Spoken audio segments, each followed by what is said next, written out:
আসসালামু আলাইকুম। আজকে আমি যাচ্ছি মুলাদি কিছু কেনাকাটা করতে। আমরা মুলাদি যাওয়ার জন্য রওনা হয়েছি।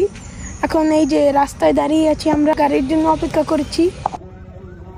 আমরা এখন গাড়িতে উঠে পড়েছি মুলাদি যাওয়ার উদ্দেশ্যে। এখন আমাদের যাত্রাটা জানি ভালো হয়, আপনারা দোয়া করবেন।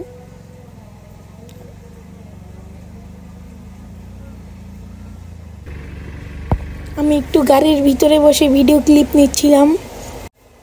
গাইস, আমরা মুলাদি আসার পরে একটু বেলপুরি খাওয়ার জন্য চলে এসেছি। এই যে বেলপুরির দোকান, তার সামনে এসে পড়েছি। দেখুন, লোকটা আমাদের জন্য বেলপুরি বানাচ্ছে খুবই সুন্দরভাবে। আমি অপেক্ষা করছিলাম কখন দিবে, একটু ওয়েট করছিলাম। তারপর একটু হাই হ্যালো দিচ্ছিলাম, একটু চারিপাশটা দেখছিলাম আমি সুন্দর। আর লোকটা ভালোভাবেই বানাচ্ছিল বেলপুরিটা, খুবই স্পিরিট, অনেক তাড়াতাড়ি বানাচ্ছিল। এই যে দেখুন মুলাদি।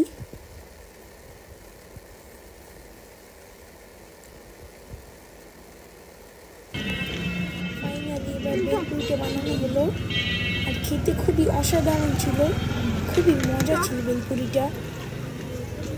অনেক মজা করে খাচ্ছিলাম আমি, অনেক ভালো লাগছে। চলে যাচ্ছি এমডিতলা, ওখানে যেয়ে দেখা হবে।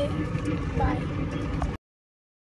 মুলাদি থেকে আমি চিকেন চাপ নিয়ে এসেছি আর নান রুটি, সেগুলো এখন আমি খুলতেছি। আর এই দেখুন কত সুন্দর, এখন আমি খাবো। মার্কেটে ভিড় থাকার জন্য আপনাদের কিছুই দেখাতে পারিনি, আর ক্যামেরা অফ ছিল, অনেক লোকজন, সেই জন্য আমি তো আপনাদের জন্য ভিডিওটা বানাতে পারিনি মার্কেটে বসে, সেই জন্য আমি দুঃখিত আপনাদের জন্য। আচ্ছা, আজকের জন্য ব্লগটা এই পর্যন্তই। সবাই ভালো থাকবেন, সুস্থ থাকবেন। So by.